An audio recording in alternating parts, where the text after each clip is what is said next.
One of the most interesting ways that I have heard addiction described, and I'm talking about food addiction. Hey, I'm Jess, I'm a 4-year carnivore, and I am a carnivore coach and food addiction specialist. And one of the best ways that I've heard food addiction described is that it's really a dopamine resistance syndrome. And let me explain that a bit.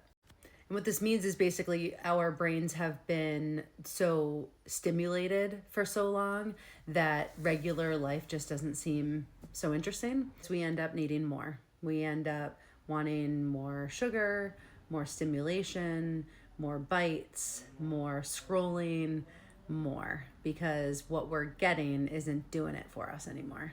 So it's like that thing that caused so much excitement at one time, it's just not doing it for you anymore. It's just kind of maybe even just bringing you back to like baseline of not feeling bad, but it's certainly not making you feel good.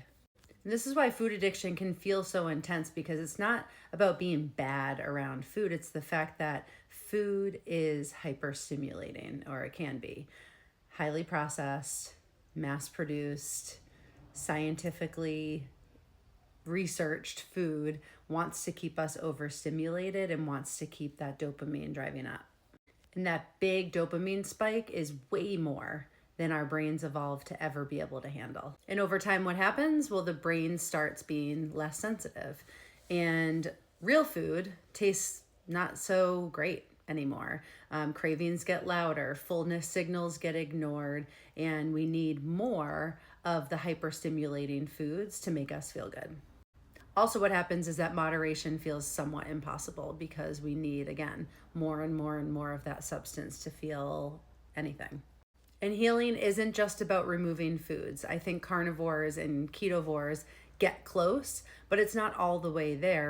We actually need to allow the brain and body to heal and to become sensitive again.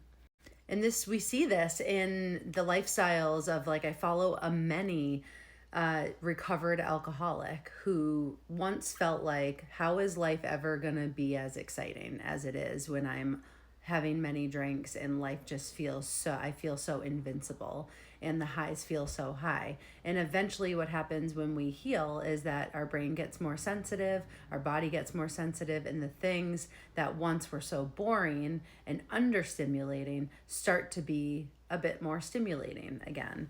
But what we need to do in the process of healing is we need to slow down. We need to eat and eat well, like eat enough.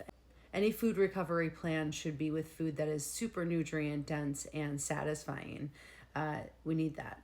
So we need to slow down, we need to regulate stress, we need to eat enough, and we need to remove all the hyper-palatable foods. And I promise you, I experienced this as a recovered food addict, that food becomes enjoyable and it becomes satisfying again. But I know when I was in my addiction and I was seeking sugar constantly and having like jelly beans for breakfast, Lord knows I did not want to have a plate of eggs. What? They can't even compare. You know what I mean? So we need to find ways to slow down and heal so that our body can become more sensitive again, and we can start to enjoy the foods that actually give us nutrients and sustain us.